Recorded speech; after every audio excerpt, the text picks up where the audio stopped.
మాటకారి కాదు, TV channel లేదు, ఎదుటి పార్టీని తిట్టింది లేదు, ఎదుటి పార్టీ మీద విమర్శలు చేసింది లేదు. కానీ ఒక సామాన్యుడు గెలిచిండు, అనే పార్టీ గెలిచింది. ఏకంగా గెలవడమే కాదు, అధికారంలోకి వచ్చే అవకాశం 100% ఉంది.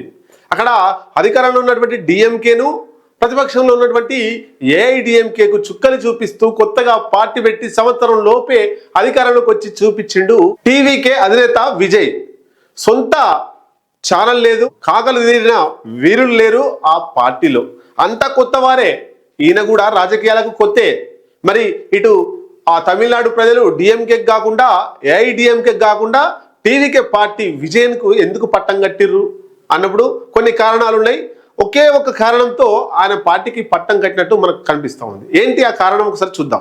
విజయ్ విక్టరీ సీక్రెట్స్ ఒక్కసారి చూస్తే మాటకారి కాదు, టీవీ ఛానల్ అంతకంటే లేదు. కేవలం సోషల్ మీడియాను మాత్రమే నమ్ముకున్నాడు. ఎవరిని తిట్టలేదు, ఎవరిని పొగడలేదు, ఎవరిని విమర్శించలేదు. జస్ట్ అలా పార్టీ పెట్టేసి అధికారంలోకి వచ్చిండు విజయ్ తమిళనాడులో. తమిళనాడు రాజకీయాల్లో పెను సంచలనం మారింది ఇప్పుడు విజయ్ గెలుపు. ఎందుకు గెలిచాడు అనే కంటే విజయ్ గెలుపు వెనుక సింపుల్ ఫార్ములా ఏంటి అనేటువంటిది మనం చూడాల్సిన అవసరం. ఆ సింపుల్ ఫార్ములా ఏంటి అని మనం తెలుసుకుంటే ఆశ్చర్యపోక మానరు. అందుకే విజయ్ గెలుపు అనేది చాలా సాధ్యమైంది అంటున్నారు రాజకీయ విశ్లేషకులు. విజయ్ పెద్ద మాటకారి కాదు, రాజకీయాలలో ఎక్స్పీరియన్స్ లేదు.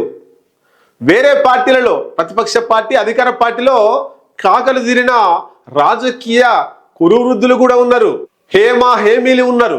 మాటకారి కాదు, పైగా సిగ్గుపడతాడు. పెద్ద పెద్ద డైలాగ్స్ తో కూడా ఏమి మాట్లాడలేదు రాజకీయ ప్రచారంలో, అసెంబ్లీ ఎన్నికల ప్రచారంలో. జస్ట్ ఉన్నది ఉన్నట్లు మాత్రమే చెప్పాడు.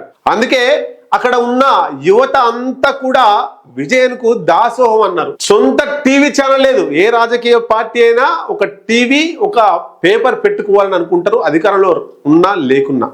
వాళ్ళకి అనుగుణంగా, అలా రాజకీయ పార్టీకి అనుగుణంగా వార్తలు రాయించుకోవాలనుకుంటారు. ఈ విజయ్కి సొంత పార్టీకి సంబంధించినటువంటి ఒక పేపర్ లేదు, ఒక టీవీ ఛానల్ లేదు.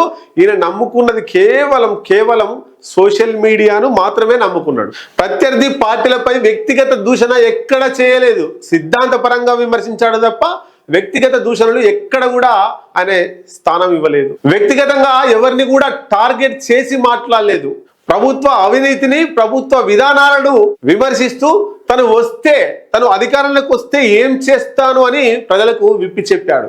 అదే సీక్రెట్ విజయ్ అధికారంలో రావడానికి కారణమైంది. తన మీద వచ్చినటువంటి విమర్శల్ని అసలే పట్టించుకోలేదు. రాజకీయ ప్రకంపనలు సృష్టించే విధంగా తన ఫ్యామిలీ విషయం కూడా బయటకు వచ్చినా కూడా ఆయన ఏమాత్రం స్పందించలేదు.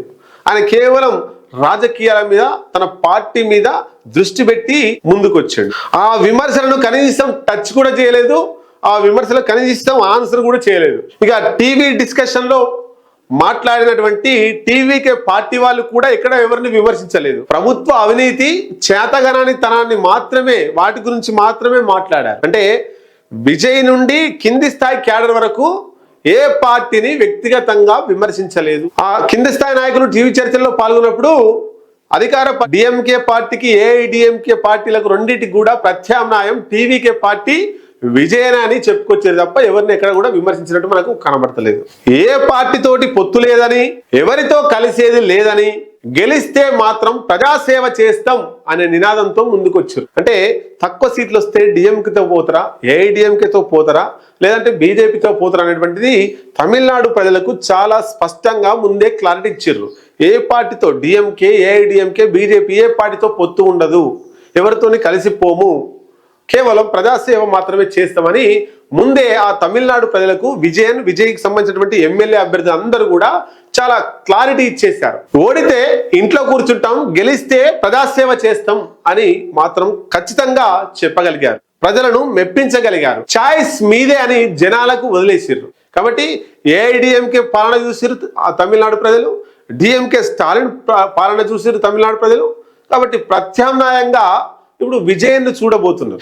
టీవీకే సంకోచం లేకుండా, రాజీ పడకుండా మూడవ ప్రత్యామ్నాయ పార్టీగా తమిళనాడు రాజకీయాలలో ఏర్పడబోతుంది టీవీకే పార్టీ, విజయ్ పార్టీ. ఈ ఫలితం చాలా మందికి ఆశా కిరణం లాగా కనబడుతుంది. అధికారంలో ఉన్న అన్ని ప్రభుత్వాలకు ఒక కనువిప్పులాగా ఇది కనిపిస్తుంది. ఎన్నికల్లో కులం, మతం ఈ రాజకీయ సమీకరణాలు పనిచేయవు. తమిళనాడులో ఉన్నటువంటి డిఎంకే అధినేత స్టాలిన్ బాగా పరిపాలించిండు, కానీ డిఎంకే దాని నాయకులు, మంత్రులు అవినీతిమయమైపోయారు. దాని వల్లనే డిఎంకే పార్టీ నాశనమైంది. మళ్ళీ అధికారంలో తీసుకురావడానికి స్టాలిన్ శాయశక్తిలో ప్రయత్నించినప్పటికీ, ప్రయత్న లోపం లేకుండా ప్రయత్నించినప్పటికీ అక్కడ అధికారం కోల్పోలేక తప్పలేదు, దానిని నిలబెట్టుకోలేకపోయారు. సో తమిళనాడు ప్రజలు ఖచ్చితంగా మూడో ప్రత్యామ్నాయం దిశగా టీవీకే విజయ్ పార్టీని అధికారంలోకి తీసుకొచ్చిర్రు.